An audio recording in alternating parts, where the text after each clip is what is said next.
Okay, good afternoon. Good afternoon po sa ating lahat, no? If kayo po ay naka-tune in na po diyan, paki-invite po yung mga friends po ninyo. Baka hindi pa po sila po nakarating po ngayon eh. So, 5:00 po ng hapon, scheduled po ng ah, mastermind class po natin. So, I hope po na everything is doing great and okay po, no?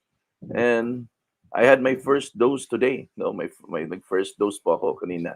No, I had my first shot. No? Mabilis lang kasi hindi naman kasi ganong maraming tao dito sa amin sa Cordova, Cebu, no? So, medyo ano lang, uh, very quick, no? So, how are you? How are you? How's everyone? I hope lahat tayo ay doing well, doing okay. And sana if naka-tune in na po kayo, try to share and invite your friends para po makapag-join po sa mga pag-uusapan po natin tonight. No, this afternoon. Okay? So, thank you, no? Thank you for being here. Okay? Now, anyway, ang pag-uusapan po natin this afternoon sa mastermind class po natin ay ito pong topic na driven by system, no? This is actually still in continuation with our series on discipline. At magkakaroon lang po siguro ng ibang perspective yung magiging topic natin. So, okay. Sana nandito na po yung mga ano natin, mga viewers natin, no? Hopefully, um, mag-comment po kayo sa comment section po sa baba para at least po makita po natin kung sino po ba nandito ngayon, no? So, who are actually here. Yan. So, may naka-mention na sina Rona, sina Jessafat, sina Marian, sina sino pa ba nandito? Okay. So, doon po guys, doon po sa mga hindi pa po nakapag-take ng shot, magpa-ano na po kayo, magpa-shot na po kayo. Huwag po kayong matakot doon sa bakuna. It is for our own good, no? It is for our safety, no? So, that's the reason why last week ay may inimbita po ako na doctor para kausapin po tayo with regards to the vaccine. At yun, na medyo nalinawan po yung mga pag-iisip natin with regards to the vaccine at yun, no, naintindihan ng mga tao at lo and behold, I think it would be a very good opportunity for everybody na uh, magtanong lang, no, magtanong talaga doon sa mga experts kasi sila yung may alam talaga with regards to the business, with regards to the uh, medical implication doon po sa bakuna. Okay?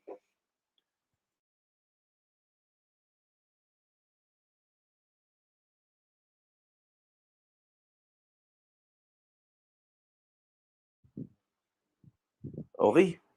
Sige ho, no?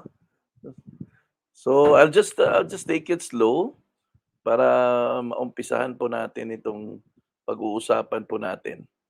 Okay. So kung nandiyan na po kayo, you can actually uh, ask questions, you can greet. Kung gusto po kayong may ipa-shoutout, shoutout po natin para mag-greet naman natin. Okay. Now, ang title po natin this afternoon is Driven by System. So, ayan o, may ano doon statement. What would you do if you knew exactly how to win? Uh, sa Tagalog pa, ano yung gagawin mo kung alam mo talaga kung ano ang gagawin mo para manalo? So, isa lang po ang ibig sabihin nito. In everything na gagawin po natin, whether it's personal, whether it's job, whether it's career, or whether it's about the business, there has to be a system wherein susundin mo para makita mo ang progression at alam mo kung ano yung magiging outcome. Gaya po ng isang musika. Ang isang musika po ay pwede mo namang tugtugin ito, yung tinatawag nila na widow. Walang nota, kumbaga pinapakinggan mo lang kung tama ba 'to or hindi. Iba yung magiging resulta ng isang musika na gawa talaga sa isang nota kaysa musika na gawa lang po sa isang widow, no? Kumbaga pinapakinggan lang. May kaibahan po 'yon. So ngayon, yung isang musician na gumagawa ng musika na gamit ang nota, alam niya ano yung magiging outcome ng ginagawa niyang musika. Alam niya kung ano yung magiging result, 'no, yung magiging resulta, okey? So, yun po yung titingnan natin na pansin ngayon na how important na magkakaroon ka ng sistema sa negosyo, 'no? 'Di ba lahat tayo nagnenegosyo naman, 'no? Iba-iba po sa atin ay may kanya-kanya pong pinagkakaabalahan po ng mga negosyo. So, ibig sabihin, at a certain point, may ginagawa ka talagang pattern, schedules, or pamamaraan para patakbuhin mo yung sistema mo. Now, the question is, bakit kaya may mga negosyo na sadyang napakalaki po, lumalaki sila at nag-i-expand ng tuloy-tuloy na kung makikita mo na tingnan mo yung McDonald's. Yung McDonald's ang pamamaraan ng McDonald's dito sa amin sa Lapu-Lapu City ay pareho po ang pamamaraan ng McDonald's na nasa Cebu City. That's exactly the reason why kung bakit po sila patuloy na nakapag-expand. Okay? So, ito po. When we have a system, you are not just going to sell. Above all, you're going to build. Ang purpose po ng system is to help and aid the business builder. Yung pong nagbi-build talaga ng negosyo. Parati ko pong kinakampanya na it's not just enough na magbenta ka lang. Ang importante ay mag-build ka. So, ang reason pala, no? Ang reason pala later on makikita natin is yung sustainability. Okay? Sustainability po 'yan. So, when we talk about system, this refers to people that are building the business. At ang tawag natin po sa kanila ay business builders. Yun po ang tawag natin sa kanila. Now, all you need in order for your business to have, in order for your business to grow, all you ever need is a workable and predictable system. Yun po ang sinabi ni Ray Kroc. Now, sino ba to si Ray Kroc? No? Parati nating naririnig to eh. Ito lang naman yung founder ng McDonald's. Okay? Now, ito po yung storya ni Ray Kroc. Okay? Now, ang una talagang nakapag-formulate ng McDonald's ay yung McDonald Brothers. Okay? Magkapatid po yan. Magaling magluto, chef. Okay?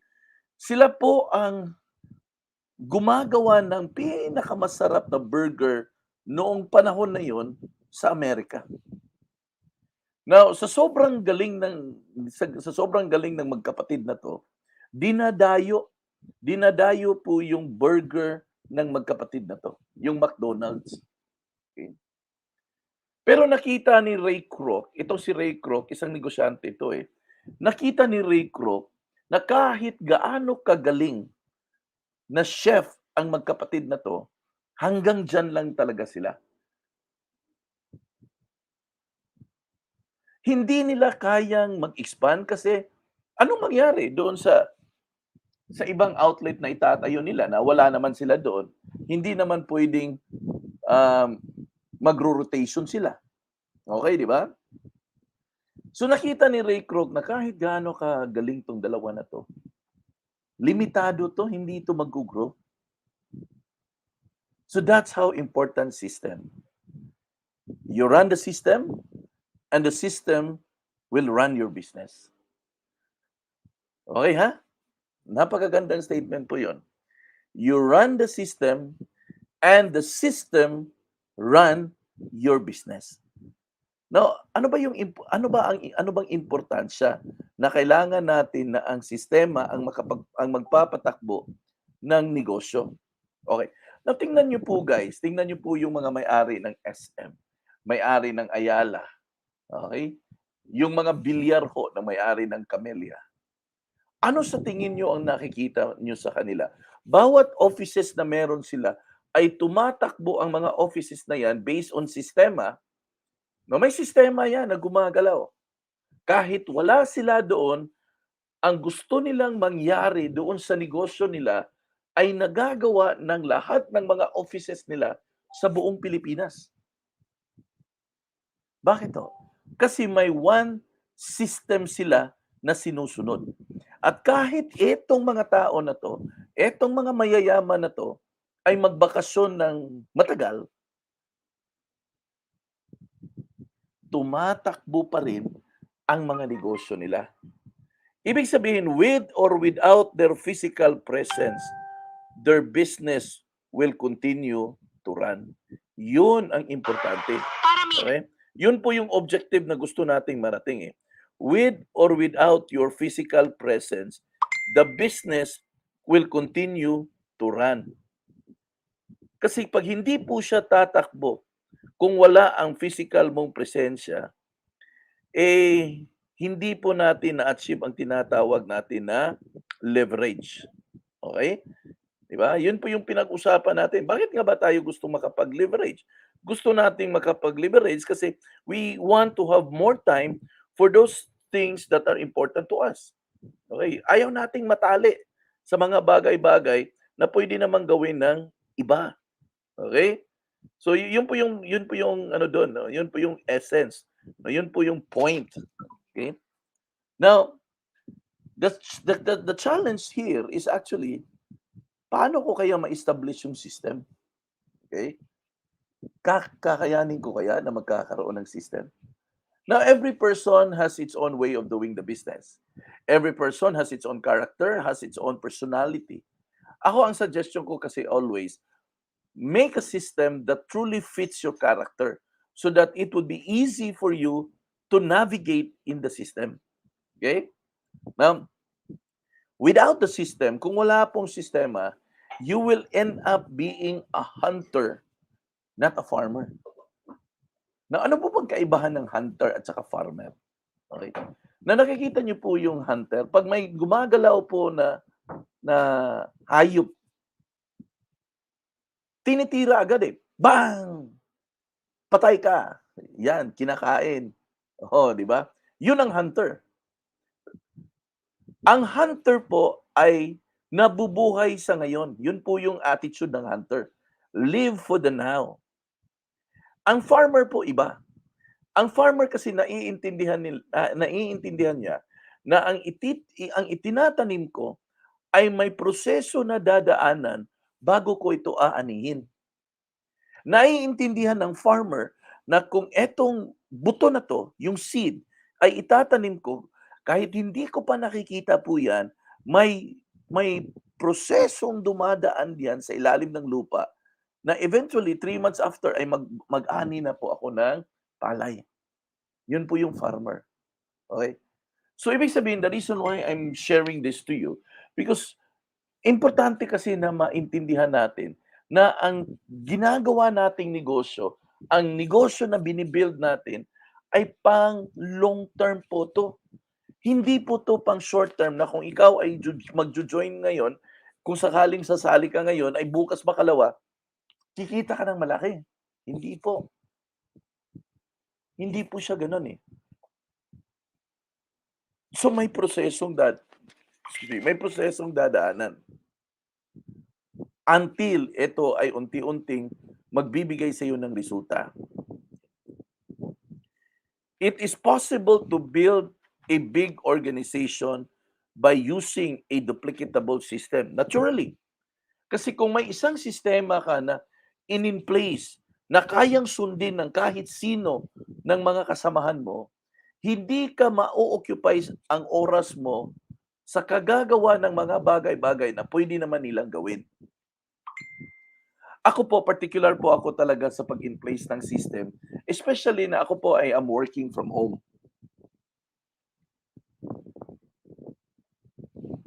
Okay.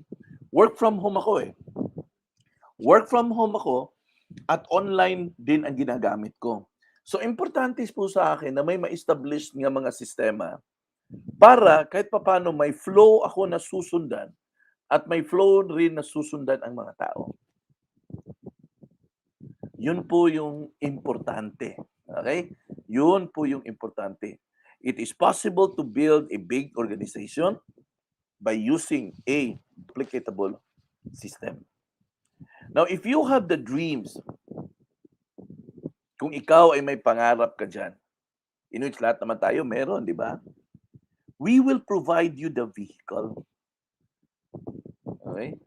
Kung ikaw ay may pangarap, bibigyan kita ng vehicle. Ang dami po sa atin na ang oportunidad ay nasa harap na po natin, hindi lang po natin pinapansin. Ang dami po sa atin na nangangalabit na po yung opportunity, pero deadma ka pa rin. At kahit anong opportunity yan na meron ka ngayon, isa lang po ang gusto kong ipasok mo sa isipan mo, dapat magiging isang business builder ka. Dapat magiging isang business builder ka. Kasi bilang isang business builder, that would be the solution for, for planning or building a big business. Kung gusto mong magtayo ng malaking negosyo, dapat ikaw ay may mindset ng isang builder. Isa po yan sa pag-uusapan natin. No? Ang mindset ng pagiging isang builder. Now, entering the system, you need to find something that you need to believe in and put your life to fight for it. Okay? Kung may nakita kang opportunity, at ngayon, itong opportunity na to ay gagawin mo, by the time na mag-decide ka na gagawin mo yan, you need to find something that you really believe in. And you are willing to put your life to fight for it. Kaya nga importante po ang sistema, especially if ikaw ay isang part-timer. Part-timer ka, may trabaho ka, importante po na may sistema. Kasi kung wala pong sistema, maliligaw ka talaga. Kung wala pong sistema, maliligaw ka. Marami pong tao natatakot po pumasok sa isang negosyo or mag-umpisa ng isang negosyo, natatakot po sila kasi natatakot sila baka hindi sila kumita. Natatakot sila baka malugi sila. Natatakot sila baka hindi nila kakayanin. Pero in the first place, bakit may mga kumikita at sumusugal na mag-uumpisa ng negosyo at tuloy umasenso? Na-overcome nila ang fear? Yes, posible. Pero ako, I always believe na ang makakatulong para ma-overcome mo ang fear is yung alam mo kung ano ang mga pasikot-sikot sa negosyo na yan. Di ba? Kasi the more you understand how the business operates, the better will be or the stronger will become your confidence. Magiging kampante ka. No? But again, find something that you believe in. Halugugin mo yung sarili mo at tingnan mo kung may mga bagay-bagay ka ba dyan na pinapaniwalaan mo. And that you are willing to fight for that. Earlier in the business, maraming nagtatanong sa akin, kung magjo-join ako dyan sa Jof, ano yung mga requirements, qualification mo? Ang panay sabi ko, wala akong qualification, isa lang. Matinding pangangailangan. Kasi so far, naiintindihan ko po at nakikita ko mismo na may mga tao na matitindi talaga ang pangangailangan. Nagkaresulta. Meron akong kakilala dito. Factory worker, 11 years. Nagtatrabaho sa MEPSA. Walang kaalam-alam sa negosyo nung unang mag-umpisa. Nag-attend ng mga training, faithful na nag-attend ng mga training. Pag sinasabi ko na ikaw mag-enroll ka nito, mag-training ka nito, nag-a-attend.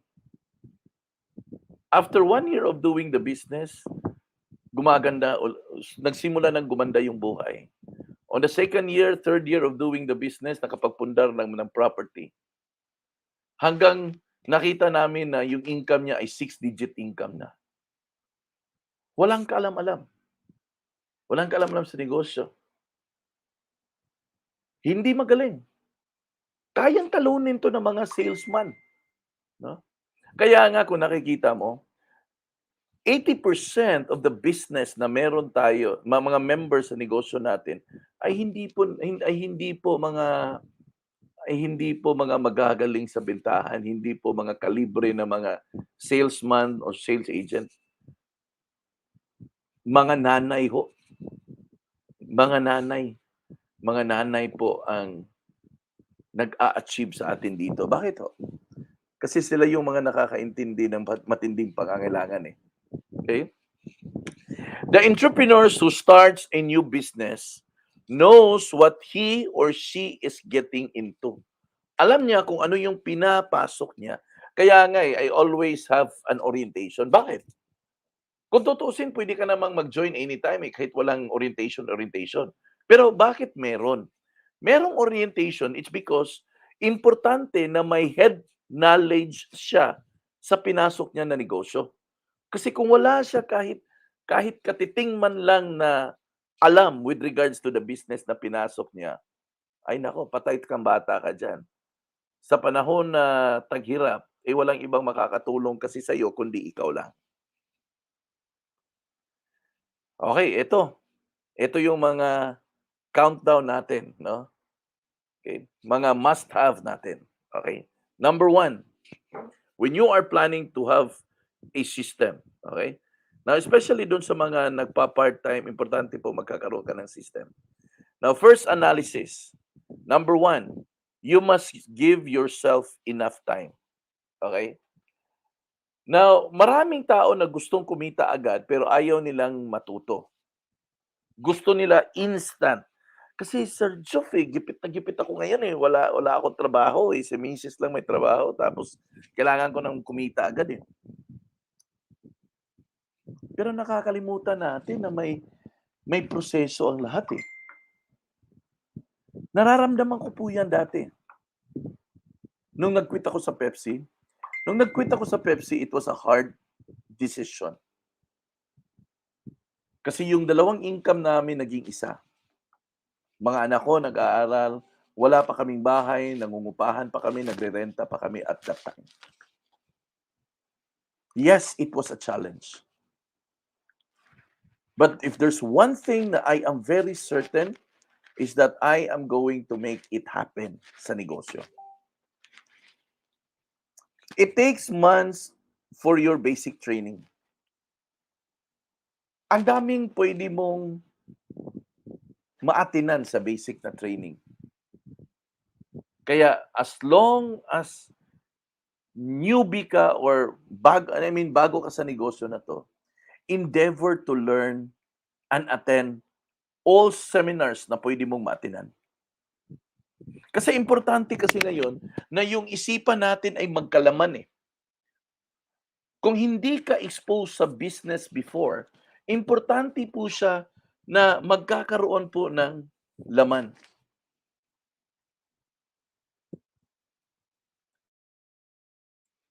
'Di ba? Kasi kung wala po siyang laman, ang mga utak natin or ang isipan natin, wala po kasi siyang ipo-process, eh. Wala siyang ipo-process talaga if walang laman. So, kailangan talagang magkalaman para meron siyang i-process.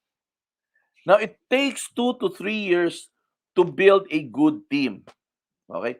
Hindi po sinabi na hindi ka makapag-build ng team, pero kung gusto mo na makagawa ng isang maganda at okey na team, well, that will take 2 to 3 years. Ang iba kasi, 'pag nagre-recruit na sila, nag-uumpisa na silang magre-recruit, eh, madali kasi silang madismaya kung nakikita nila na hindi active agad yung na-recruit. So, at least may premise na tayo ngayon, eh. It takes 2 to 3 years to build a good team. Pero ito yung mas malupit. It takes at least 5 years to build a solid foundation. Kaya nga sinasabi na ang negosyo Ang acid test po niyan ay 5 years. Kung lalagpas ka na ng 5 years, ibig sabihin kakayanin mo na ang the rest of the years.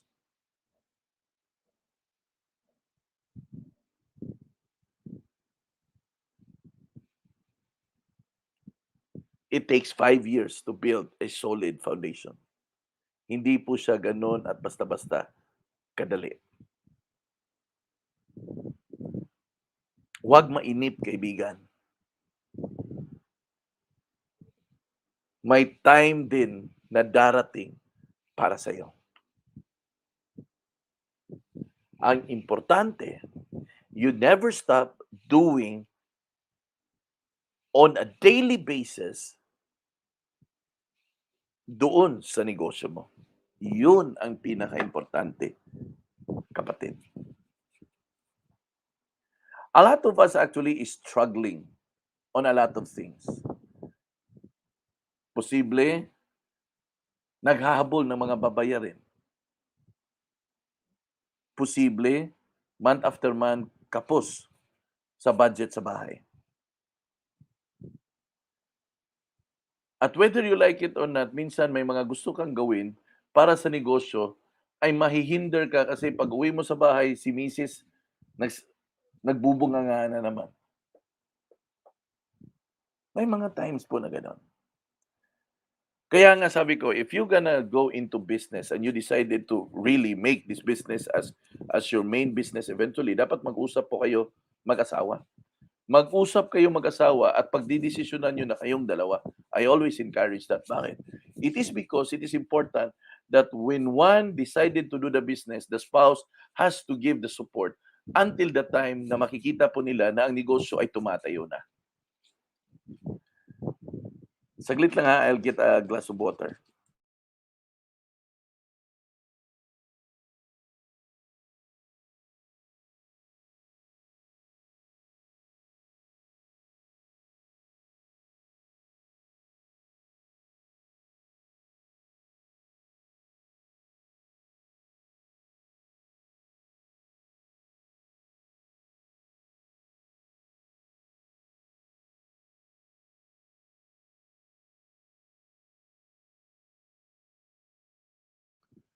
Okay, thank you for waiting. Yan.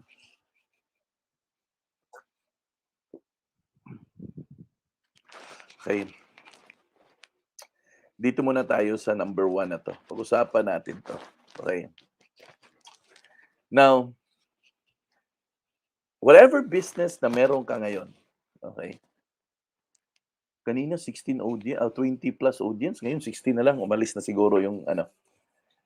If you wanted to make this business na may mangyayari talaga sa iyo, na kung gusto mo talaga na kumita at umasenso sa negosyo na meron ka ngayon, think 5 years.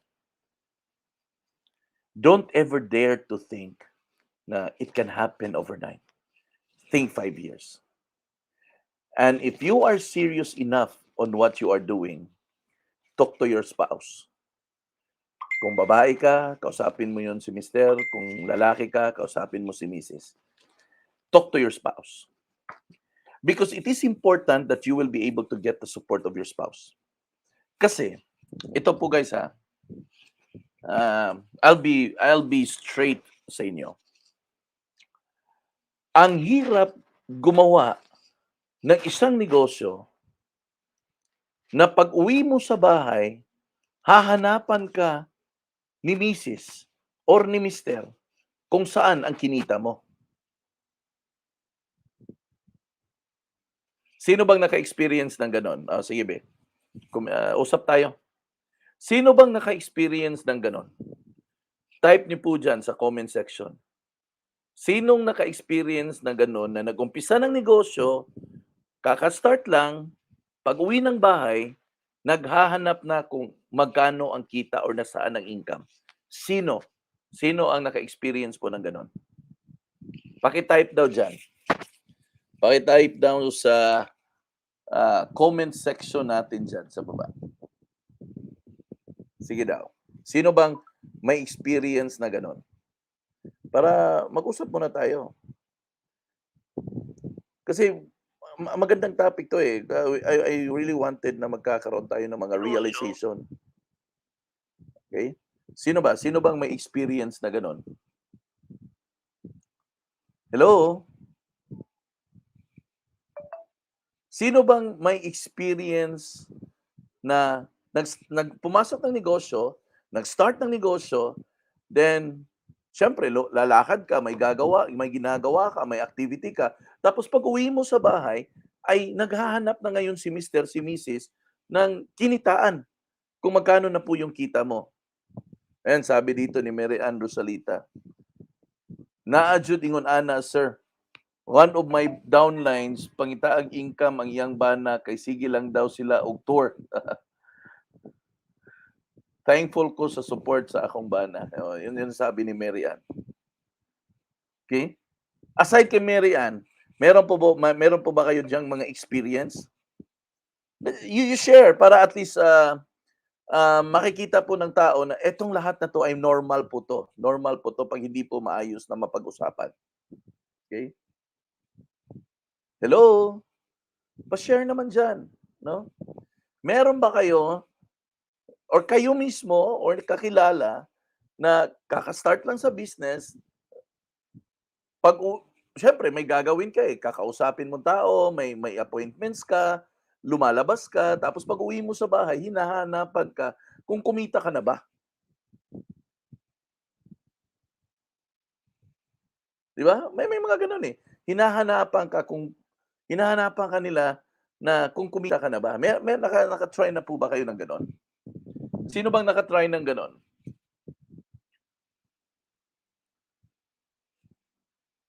Ayan, ito si Glenn. Ako, asa daw akong income kay naningil bayad sa wifi. Ayan, 'yan. Sabi ni Glenn Baguio, 'yan, pakita ko sa iyo. 'Yan, ito, oh, 'yan. Ako, asa daw akong income kay naningil sa bayad sa wifi. 'Yan, si Lizelle, 'yan, sabi niya, oh, meron akong nailhan o na ako'y nailhan, meron akong alam. That's my point. That's my point. One needs to understand this. You must give yourself enough time. Pero 'wag mo naman bagalan, okey? Para balanse po tayo. You need to give yourself enough time, pero 'wag naman masyadong slow, okey? Now, puwede mo namang i-speed up ang lahat, eh. Sikapin mo, pilitin mo, tibayan ang iyong puso. Kanta ni Gary V yun, eh, 'di ba? 'Di ba? Puwede mo namang bilisan, eh. Paano? Kung may mga training available, attend ka. May mga seminars available, attend ka. In short, nasa sa'yo actually if you wanna make yourself available. Kasi puwede kang gumawa ng mga dahilan, eh, para hindi ka makarating, eh.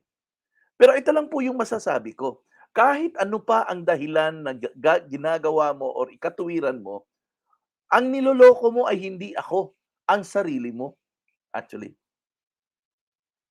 Kasi sa totoo lang kaibigan, puwede kang gumawa ng napakaraming dahilan kung bakit hindi ka makapag-attend ng mga training at seminars. Puwede actually. At walang kahit sino na puwedeng malaman 'yan, kasi ikaw lang. Pero kung gugustuhin mo talaga na aabante ang negosyo mo, well, kung may mga available na mga training and seminars, then attend. Kumbaga present yourself, volunteer yourself, 'no, na mag-attend. Hindi na kailangan pang aanyayahan ka, i-invite ka, hindi na. Yung next, it takes 2 to 3 years to build a good team. Okay. 2 to 3 years, kaibigan, para makagawa ka ng good na team. Pero yung 2 to 3 years na yan, hindi po yan ibig sabihin na wala po kayong ginagawa sa pag-i-invite. Ibig sabihin po niyan, yan yung 2 to 3 years na yan, kung po pwede po, araw-araw ay may kakausapin ka na re-recruitin mo para sa negosyo mo. Kasi kung hindi mo gagawin consistently po yan, kalimutan mo yung 2 to 3 years kasi wala pong mangyayari po sa iyo. Kasi pinag-usapan natin ngayon ang paano mo i-build yung negosyo mo eh. Ito yung agenda natin eh. Ito yung agenda natin. Kaya nga driven by system eh. Ito yung agenda natin. Now, kung yan ang time frame para makagawa ka ng magandang team, well, ngayon pa lang, bilisan mo. Bilisan mo na mag-recruit. Na as much as possible, every time na merong schedule na mga seminar, sikapin mo, pilitin mo na dapat may recruit kang dala. Huwag mong bigyan ng rason ang sarili mo na wala kang mabibitbit kahit isa. Kasi nakasalalay dito ang 2 to 3 years na gusto mong may mangyari sa buhay mo. Sa tingin mo, may mangyari 2 to 3 years kung wala kang gagawin every time na magkakaroon po ng seminar, wala kang bibit-bitin na tao? Sa tingin mo, may mangyayari na 2 to 3 years? Baka aabutan ka ng 5 years niya, nagbi-build ka pa. Di ba? Kasi Juf yung in-invite ko, hindi naka-attend mahina ang signal maghanap ka ng tao na may magandang signal. Huwag mong gawing katuwiran ang katuwiran ng iba. Na kesyo hindi ka nakapag-recruit kasi wala siyang signal. Maghanap ka doon sa may signal. Maghanap ka sa taong available. Maghanap ka sa tao na willing mag-attend. Kasi ang tao na willing, kahit wala po yang signal, maghahanap po yan ng signal. Kasi willing ang tao na yan. Tandaan mo po yan.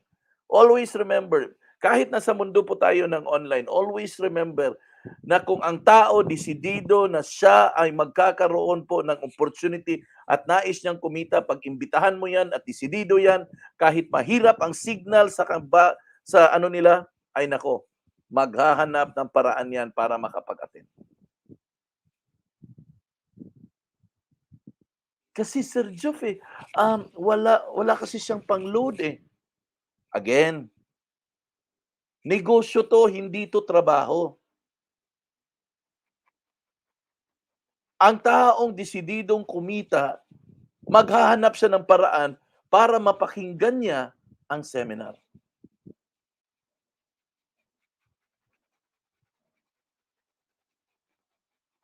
Di ba?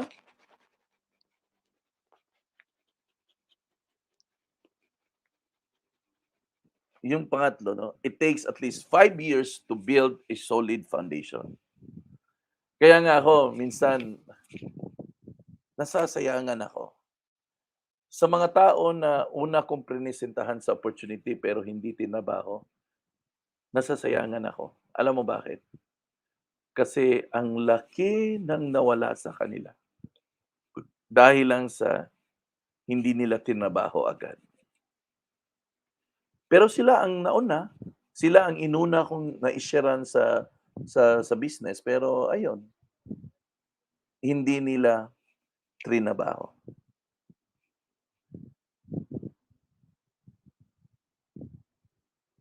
It takes 5 years to build a solid foundation. 5 years po yan. Ibig sabihin, pag nagawa mo to ng tama, within 5 years, kayang-kaya po ninyo na magkakaroon po ng 6-digit income. Within 5 years.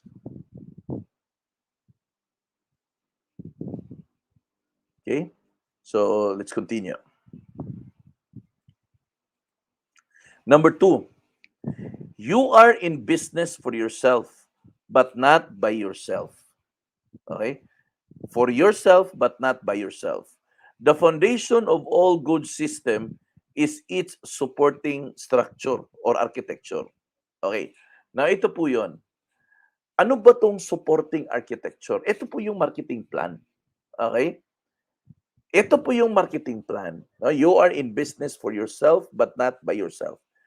Ito po yung marketing plan. Kung titingnan nyo po yung marketing plan na meron ka sa negosyo mo, If there is one thing na dapat mong gawin po dyan para umabante ang negosyo mo, kaibigan, isa lang actually, mag-recruit.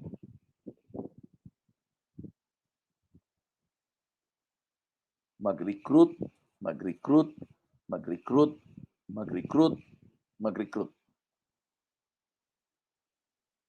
Ang question, ginawa mo ba yun?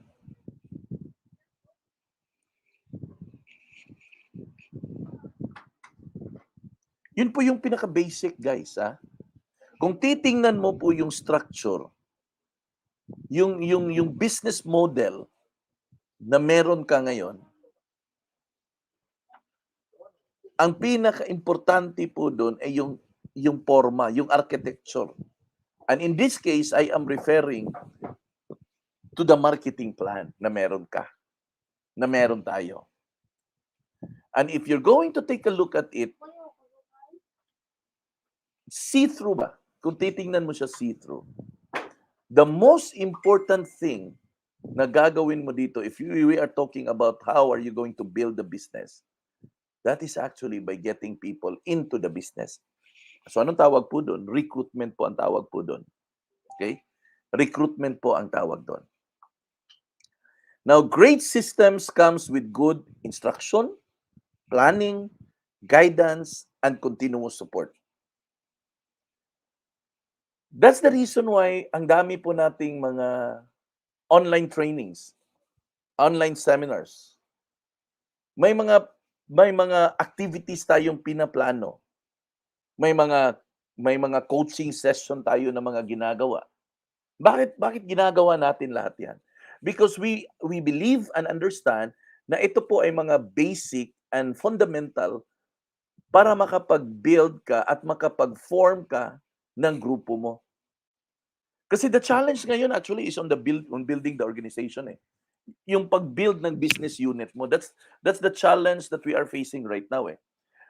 I've seen a lot of good performer na sila lang mag-isa.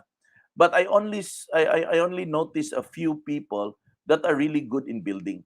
So kaya ito ngayon, titingnan natin ito para makita natin na people will really be building their organizations. People will be building their groups. Kasi 'di ba, in order for you to succeed in our business is you have to build your team. Dapat magkaroon po kayo ng team. Okay? So ano yung kailangan natin? In this process, para makapag-build po tayo ng team, bawat isa sa atin ay isang field trainer. Oh, di ba? Bawat isa sa atin ay field trainers po tayo. When you go outside together with your downlines, you are a field trainer. Bakit ka field trainer? Kasi doon mo sinishare ang lahat ng mga natutunan mo sa negosyo. On the other hand, ikaw din ay isang leadership mentors. Tayo lahat. We are not just a field trainer, we are also at the same time, we are a leadership mentors. At a certain point, meron kang downline na inasikaso, may mini-mentor ka.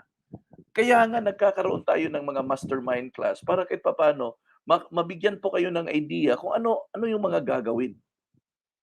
May mga jumpstart para doon sa mga baguhan. If you are new in the business, ano yung dapat mong matutunan? Ano ang kailangan mong gawin? Ano ang kailangan mong ma-expose? And just like in my case, no, I have some few people down with me. I get to orient them about the business. Nilagay ko siya sa group chat. Sabi ko, importante ngayon kasi nasa online tayo. Yung grupo natin ay nasa online. Importante na malaman mo kung paano mo gawin at paano mo pag-aralan ang Facebook. So, ayan, in-introduce ko siya na dapat mag-enroll ka dito para aralin mo paano gawin ang Facebook. The reason why? Because we want to help that person, that downline, to jumpstart his or her business. Gumagawa tayo ng mga business meetings. Bakit gumagawa tayo ng mga business meetings? Because nandoon din po yung, sa business meeting kasi hindi lang po planning ang nangyayari, nandoon na rin po yung tinatawag natin na coaching. Okay? Pag nagmi-meet kayo ng mga teams ninyo, hindi lang po kayo nagpaplano doon. At the same time, nagkakaroon din po yan ng coaching. Kaya nga ini-encourage ko lahat eh. I am encouraging everyone na start conducting small group meetings. Hindi naman kailangan mag-subscribe ng Zoom. Pwede ka naman gumamit ng Google Meet, Microsoft Teams, or pinaka-simple, pwede rin naman Messenger chat room. There are a lot of means and ways in order for you to come up with business meetings. Online, online ang pinag-usapan natin. Then in our case, we've arranged a summit para magkakaroon po tayo ng avenue wherein we can have a team building at the same time. Bakit? Kasi kailangan. That is essential as we build our organization bigger and stronger. Pero if we want our organization to become bigger and stronger, hindi mo kakayanin yan mag-isa. Kailangan natin ang bawat isa. Okay? Hindi mo kakayanin mag-isa. Ang kailangan natin ang bawat isa sa atin. Okay? Thus, the new entrepreneurs will be in strong position to learn the system and start running the system the day they join. Importante po yun.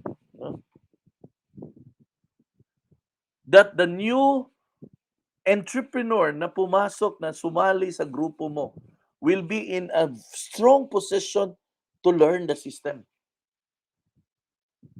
Kailangan ma-identify mo na kung ano yung magiging sequence of your teaching.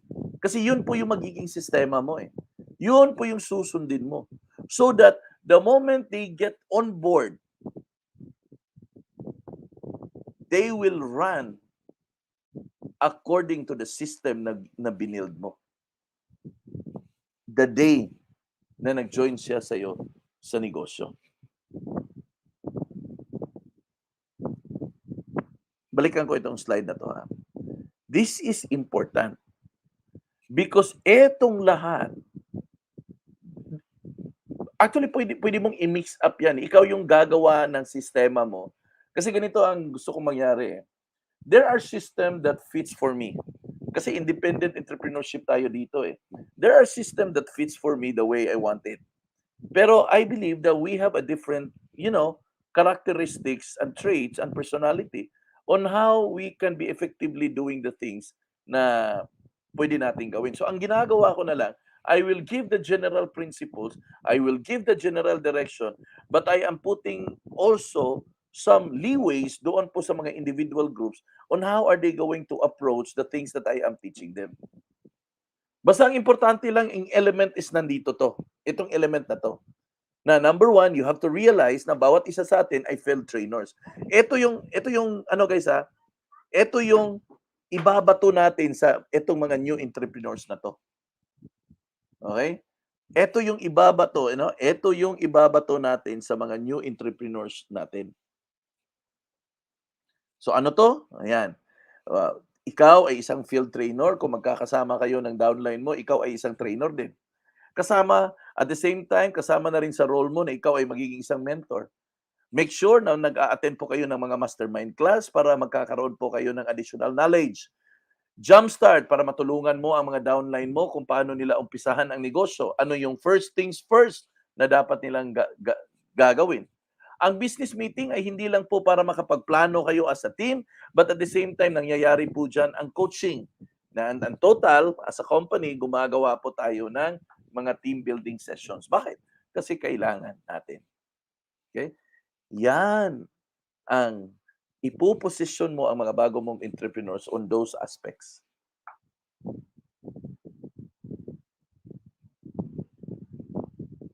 Grabe, Chof, hindi pala ganun kadali magnegosyo, no?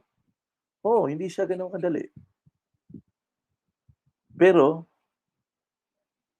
if you're gonna do it, one day it will reward you. One day it will give you the luxury that you've been needing, that you've been wanting.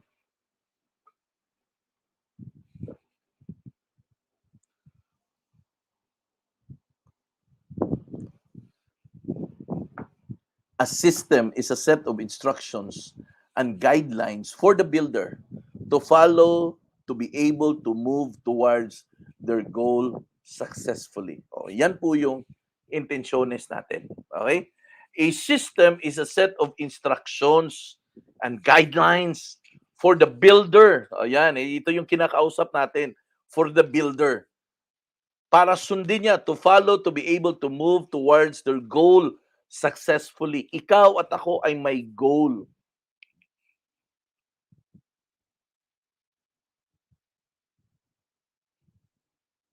And we want to make sure that all of those things are communicated properly doon sa mga downlines natin. Kaya po, importante po na magkakaroon po kayo ng mga small group meetings. Kasi, ayan o, sets of instructions and guidelines pala to. The system where we're talking here, these are sets of instructions and guidelines. Kaibigan, wala po tayo sa corporate world. Doon sa corporate world kasi, madali pong i-identify yan kasi may GM na nagko-command, may mga department heads, may mga managers, may mga supervisors. Alam na ang flow. Kasi structured siya eh. Corporation are structured in the inside. But in our case, yes, we are in a corporation, pero yung management po yun eh. Pero yung the business aspect po nito, we are an independent entrepreneur. Every person has its own way of doing it. Yun ang nagiging diferensya dito. Kaya the moment we crafted our training, what we wanted to give is the principles. Is the principle kung paano mo to gawin. Yes, magkakaroon po ng variation yan depending on the team on how are they going to execute it. But again, sabi ko, babalikan nyo lang po yung mga basic instructions and guidelines. Okay na po yun.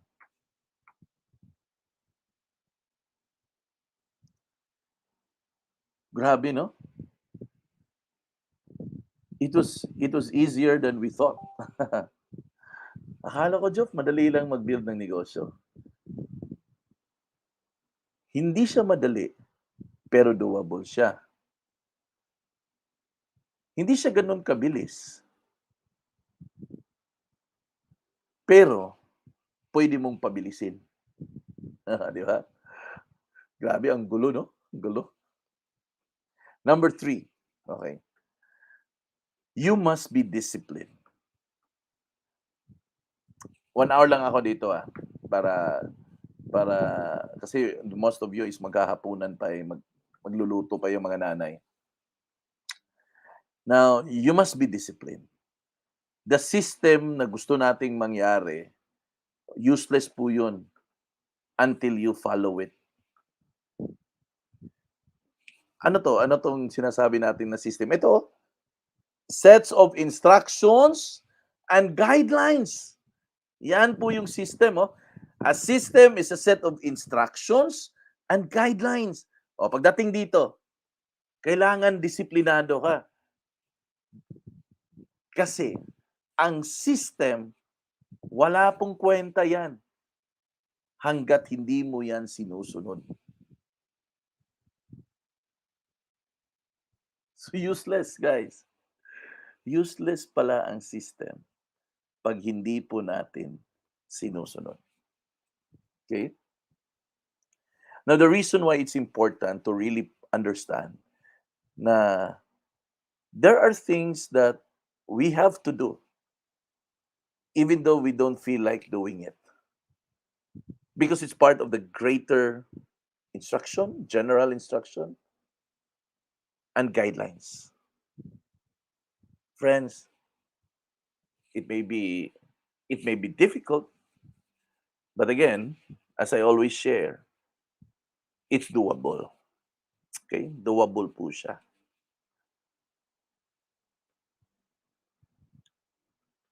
Tuloy tayo.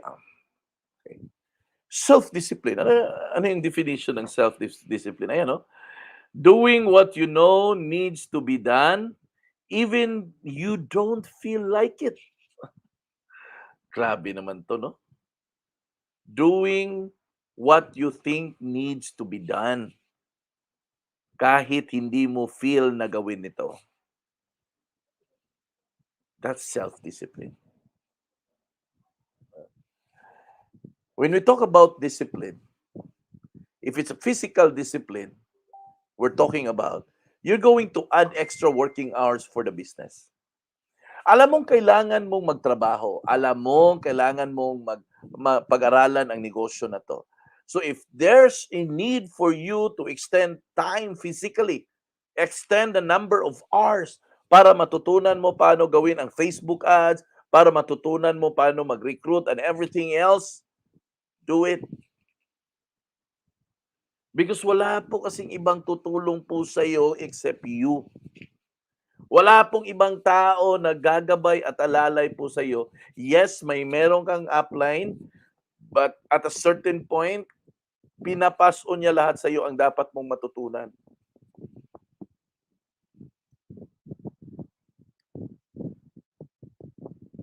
So work on it, no?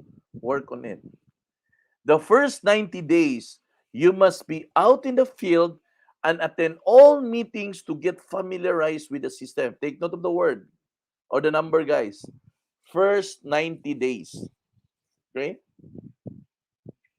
First 90 days, dapat you are in every meeting as much as possible. And if merong mga opportunity na nagkikita-kita kayo sa labas, you are there out in the field, do it. Para ma-familiarize mo po yung sistema ng negosyo. Kasi the way to familiarize yourself with the business is when you are exposed to it. That's the only way. There is no other way in order for you to really familiarize yourself with the business unless you expose yourself. Yun lang po talaga. Wala po talagang ibang paraan. No? You must develop strong emotional discipline to maintain a positive attitude and move on with your business. Ayan, take note of the word, ha? Emotional discipline. Alam mo bakit? Because dito po sa negosyo na pinasok natin, there would be more opportunity na ikaw ay masasaktan kasi more opportunity na mai-Indian ka. Di kasi siputin ng prospect mo. Worst of all, present ka ng present sa iba nag-join or sa iba na bumili. May mga ganun. At dapat handa ka sa anumang klaseng sakit na pwede mong maranasan.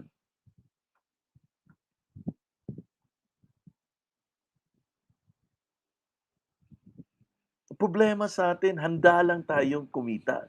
Hindi rin tayo handang masaktan.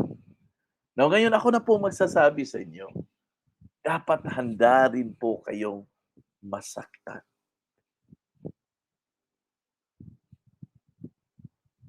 Pero the next time around, medyo kampante ka na paano mag-respond sa mga heartaches. Okay? Paano mag-respond sa mga heartaches. Now, ito po yung mga downers na meron tayo. Doubt, criticism, rejection, negativity. Ang dami po nito. Guys, okay lang po na ang ibang tao magdududa kung kaya ba natin o hindi. Ang hindi ko matanggap-tanggap kung ikaw mismo ay nagdududa sa sarili mo na hindi mo kakayanin. Kasi pag nangyari po yun, wala, talo na po tayo. No? When that happens, we already lose the game. Pwede ibang tao. Ibang tao, in doubt sila na kung kakayanan ba natin na kumita sa negosyo na to, okay lang. Ibang tao yun eh. May karapatan sila na kutsain ka, may karapatan sila na maliitin ka. Pero kung ikaw mismo ay nagdududa na sa sarili mong kakayahan, ay nako, parang parang wala na tayong magagawa dyan. Kasi ang kalaban mo this time ay yung sarili mo na. At kung kalaban mo ang sarili mo, always remember, most often than not, ang dami pong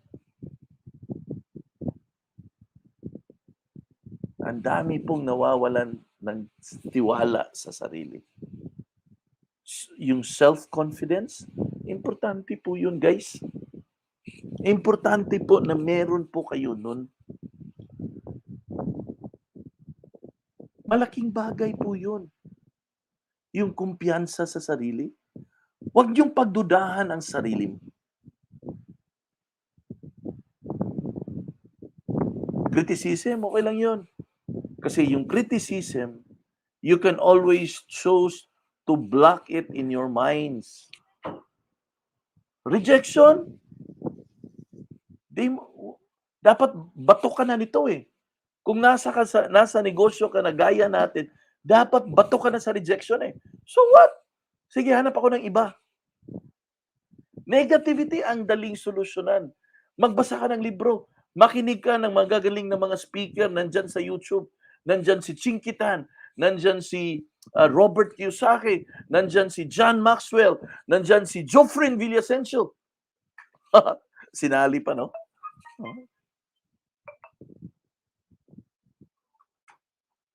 Pero wag mong dudahan ang sarili mo.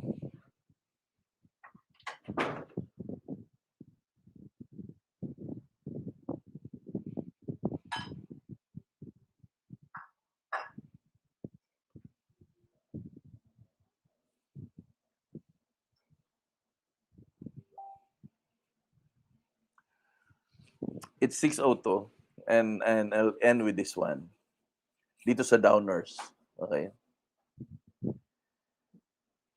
Una, I want you to know that when God created you, God gave you a gift. Anong gift yun? He gave you the ability to get wealth, that He may confirm His covenant that He swore to your fathers as it is this day. Nasaan ba yun, Joff? Nasa Deuteronomy chapter 8, verse 18. Nandoon po yun. So never doubt yourself that you cannot make it. Never question yourself that you are not going to achieve anything. But rather believe in yourself that you are amount to something. Believe in yourself that you can make it. Believe in yourself that you can transform your life. Kung nakaya nilang kumita ng 6-digit na income, kaya mo ring kumita ng kinita nila.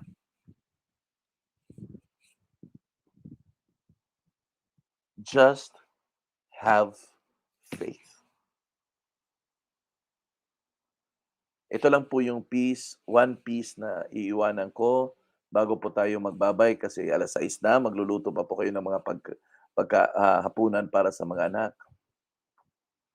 Never, never, never, never, never, never, never stop recruiting people into your business. Goal, even at least one person na mabibitbit mo every time na magkakaroon po tayo ng mga seminars. Kasi kung gagawin mo yan, mag-grow ang business na meron ka. Okay? So maraming salamat po. Ingat po kayo. Kita-kita po tayo sa susunod na linggo para po sa Mastermind class. Ipagpatuloy po natin to. Driven by system. Thank you and God bless you all. Bye-bye!